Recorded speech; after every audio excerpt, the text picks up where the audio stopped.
Welcome to the Cabral Concept, where board-certified naturopath and integrative health practitioner Dr. Stephen Cabral shares how he was diagnosed at the age of 17 with a life-altering illness and given no hope for recovery. It was only after studying and traveling all over the world did he discover how to combine ancient Ayurvedic healing practices with state-of-the-art naturopathic and functional medicine to fully rebalance the body and re-energize it with life. It's time to discover how to get well, lose weight, and finally feel alive again. And now, here's your host, Dr. Stephen Cabral.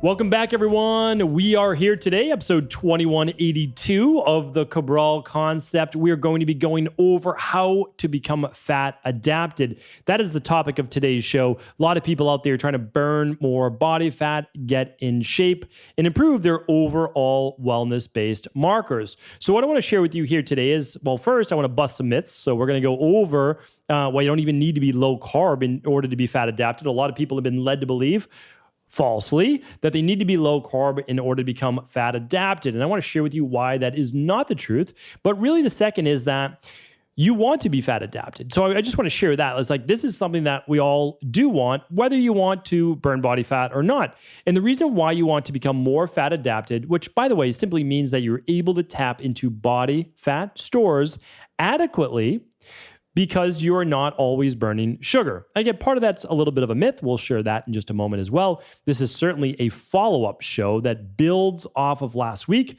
So if you did not listen to episode 2175, I will link up everything today at stephencabral.com/2182. But you definitely want to listen to, you don't need to be in ketosis to burn fat. That was last week's show. This is a more in-depth follow-up, and also not any type of keto rant or anything like that. I'll simply share the actual truth and the basis behind all of this. But the reason why you do want to be fat adapted, whether you're looking to burn body fat, lose weight or not, is that when you are tapping predominantly into body fat, that you are better stabilized in terms of two things: energy and mood. So I think of it as kind of mind and body stabilized energy. No highs and lows, no big fluctuations. You're able to work a full normal day, 8 hours, 10 hours or so, and you don't have these wild ups and downs in energy throughout the day. It's very important. A lot of it has to do with nutrition, and we're certainly going to be talking about that in just a moment. But being fat adapted also enables you to stay in a fasted state and maybe even miss a meal. Or if you do what I do, you will sometimes, 3 out of 4 Mondays a month is what I do it. I end up going 24 hours for a fast, Sunday night to Monday night. And it's very simple. It's very straightforward. I simply don't eat on Mondays, right? I eat at dinner on Monday night, and I stop on that Sunday night before, and that's 24 hours. So I still get to have dinner with my family at night, which is nice. And it's very simple, very straightforward. You can do the 1-day reset diet that I've talked about before. That's a great one, and I definitely recommend that, especially for people that are not well. They have difficulty stabilizing blood sugar. They still have a lot of toxicity issues. If you're a beginner as well. So the 1-day reset, we'll link that up today at stephencabral.com/2182.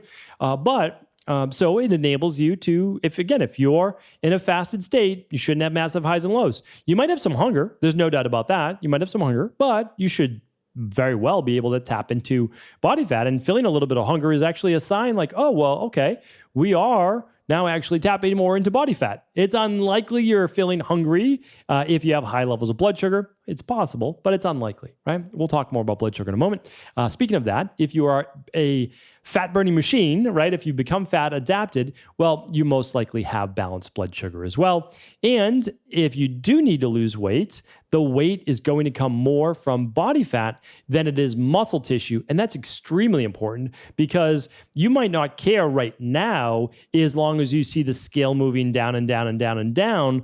But trust me, you will when your metabolic rate goes down, down, and down, and down, because you're going to be able to eat less food, less calories as each month progresses.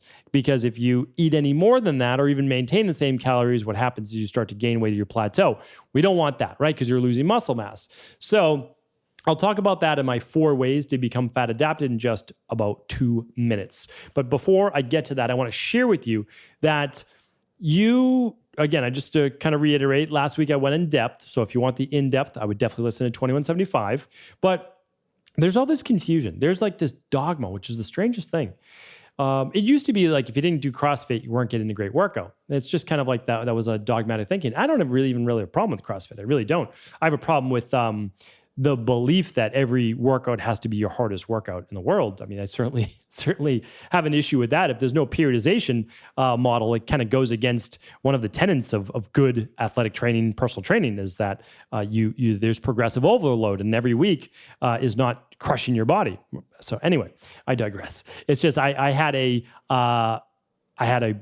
the largest functional medicine wellness center in Boston that was literally above a CrossFit. It was diagonally above a CrossFit. And I saw some of the top CrossFit athletes, and I saw what the workouts were doing to their hormone levels, and for women causing estrogen dominance and low thyroid, and for men causing low testosterone and DHEA and accelerated hair loss and moodiness, all of those things, brain fog. So anyway, I just want to throw that out there. Again, I'm not against CrossFit. I'm against overdoing things. That's basically, I mean, I've always said that. I'm against overdoing. I love nutritional supplements. I'm a huge advocate. They help me get well, but I don't believe in overdoing nutritional supplements. Like, I don't think you need 25,000 IUs of vitamin A a day. I just don't think that you need that, right? I just think that's a bit overboard, because you're going to be getting it from your orange or red-based foods, and that's going to be included with your fruits and vegetables.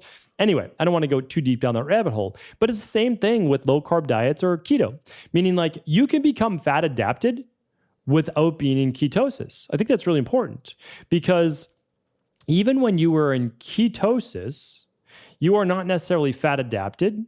You are what we refer to as keto adapted.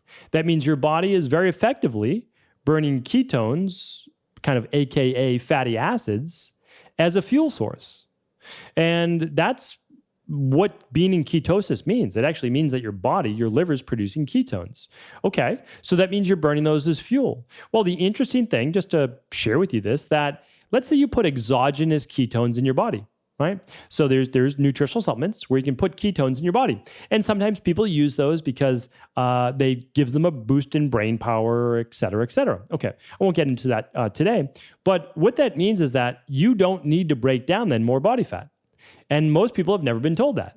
So if you take exogenous ketones, at least while they're floating around your blood and you're using them, you've essentially stopped having to create lipolysis or breaking down more body fat, right? To bring to your liver for fatty acids to create ketones, right? So if you're already adding them and your body doesn't need to make them, well, you're not breaking down more body fat. It's kind of like, again, men are using testosterone replacement therapy way too early in life. Maybe your mid 60s, maybe at a very small dose to get you back to like 25 years old. Maybe in our practice, we see the majority of men able to just use certain supplementation lifestyle protocols to get their testosterone high enough. But anyway, again, that's a topic for another day. We'll get to that. So what I share with you is this, though. If you take exogenous testosterone from outside your body, you take a testosterone hormone, your body's going to stop producing testosterone. It's the same thing. You're just not going to burn body fat if you're taking in excess ketones. And if you're taking in excess testosterone to what your body would typically produce, you stop producing testosterone. That's the way things work. So I just wanted to share that. Now, again, I'm not saying that you can't be in ketosis and burn body fat. Of course you can. If you're in ketosis, you've most likely used up your liver glycogen, and you were tapping into body fat. No doubt about that. So I'm not saying that, but I just want to create nuances here, because we have people doing our 21-day functional medicine detox and in phase 1 of our Fatlocity plan, and they may dip in and out of ketosis, no doubt about it, but it's not necessarily the goal to be in ketosis. The goal is to actually become fat adapted, right? To burn more body fat. So whatever diet you like, fantastic. Again, fantastic. What I want to do is share with you, though, how to become fat adapted, whether you are doing a low carb diet or not. And the first one is this. So let's get into those. Well, I just want to share with you, they're all meant to do one thing. All right, so I should give you the basis behind this. If you want to become fat adapted, you need to be able to control blood sugar and insulin, okay? So if your blood sugar is elevated, you're going to have a very difficult time tapping into more body fat. It's just the way that it is. You've got plenty of glucose to burn in your bloodstream. Your body doesn't need to go and even break down more liver glycogen to turn into glucose. It doesn't need to do that, right? And it doesn't really need to get too involved with breaking down a lot more body fat because you have all this glucose to use as well. So you have to be able to use insulin. So your pancreas will produce that insulin. And the insulin, though, needs to have open cell receptor sites to be able to unlock the cells to shuttle in the glucose that's in your blood into those cells, that they can use that for mitochondrial energy, or again, if there's excess of it, potential fat storage. So that's really what we're looking at, is balancing glucose and insulin, blood sugar and insulin. Okay. So when we bring blood sugar levels down to a normal glucose level, typically between a 75 and let's say a 95 on a glucometer, we like ours in our practice between a 70 and a 90, or a 75 and a 90, is a good sweet spot to be in. Well, your body's not going to be excessively producing insulin, right? So if glucose is low and then insulin doesn't need to be produced at the same high level, then great. Now we are able to start burning more body fat. All right. So that's how we become more fat adapted, just at a foundational level. So the very first way and the best way to do that is to fast overnight for 12 to 16 hours. I have so many shows in intermittent fasting. I would love you to check those out. Here's the thing. I'll link them up today. If you go to stephencabral.com/2182, we have a whole podcast category on intermittent fasting. It's also on iTunes. If you look up intermittent fasting by Stephen Cabral, you'll find that as well. So 12 to 16 hours, so much easier than you think. Stop eating at 5 or 6 o'clock at night. Start eating again at 7, 8 o'clock the next morning. That'll be 14 hours. You can go a little bit longer if you choose to. And I have all the pros and cons of going longer as well. All right, so we need to fast 12 to 16 hours a day. There's always contraindications for some people, but it's very, very few people that can't fast for 12 to 16 hours a day. Again, not giving any medical advice. So if you have medical-based issues and you can't fast that long, please do speak with your medical doctor. All right. So I have lots of podcasts on fasting. I'll link those up. The second way, though, to become fat adapted and really master insulin, because again, that's what we're talking about, is to get blood sugar levels down in the first place, right? And one of the best ways to do that is to deplete glycogen reserves. So I don't think you need to go crazy and do high intensity interval training every single day of the week. However, if your body's balanced and it's healthy, I do think that some high-intensity interval training or a good strength-based, resistance-based workout 3 times a week, maybe even 4 if you feel like it, every other day is going to help you deplete those levels. Why? Because when you do anaerobic exercise, you deplete glycogen reserves, okay? So that your body's going to use up some of that sugar in order to perform a strength-based, fast glycolysis-based exercise. So basically just something that takes less than a minute to complete before your body fails, right? Before you get tired, okay? But the cardio that I talked about on Monday's episode, if you tuned into my Mindset and Motivation Monday, the cardio, believe it or not, actually lowers, there's the Boston accent coming out there, it lowers blood sugar better than almost anything else in terms of exercise. So yes, going for a walk after a meal helps with that. Going for a jog, a bike ride will all help lower glucose that's in the bloodstream. So if you ever see your blood and you take your glucometer, right, you can just use a glucometer right at home. It's like $20 you can buy. We'll link one up today as well. But really, you can just go to stephencabral.com/resources and find all of those fun gadgets there. But if you ever see it elevated, go for a walk. Go for a 20-minute walk, or better yet, go for a light jog, and that will help bring that down. All right? So exercise, without a doubt, is going to help balance out those blood sugar levels. Now, number 3 is this. Lower your carbs if your fasting blood sugar, meaning when you wake up in the morning, is above a 95 or 100. All right? Again, you're going to want to most likely lower your carbs. It doesn't mean you need to be carbohydrate-free, but you can certainly eat still a lot of vegetables and most likely some berries. And I would do, though, the functional medicine detox. Again, I'm not giving medical advice, but I would do the 21-day functional medicine detox. And then if you have more weight to lose, move on to the fat velocity plan. And that's going to kind of walk you through it anyways. But there's another, and then because you don't want to do this forever, right? I've talked about this before. You don't want to really lower your carbs too low for more than 3 weeks at a time, 4 weeks maximum, especially for women. All right. And then the 3-hour glucose window. So after a meal, if your blood sugar is still up, we have to be able to control that to a greater degree. So whatever we ate at that meal, we do want to make sure that it wasn't too high in carbohydrates or refined carbohydrates, okay?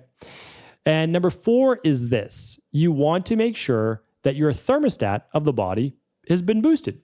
The thermostat produces essentially a lot of the thermogenic-based effects, so it helps with circulation, heat in the body, burning calories, etc. Think of it like adding more wood to a furnace, right? It's going to make a bigger fire. Well, if your furnace is small, or if you only put in one piece of wood, then there's not going to be a very big fire.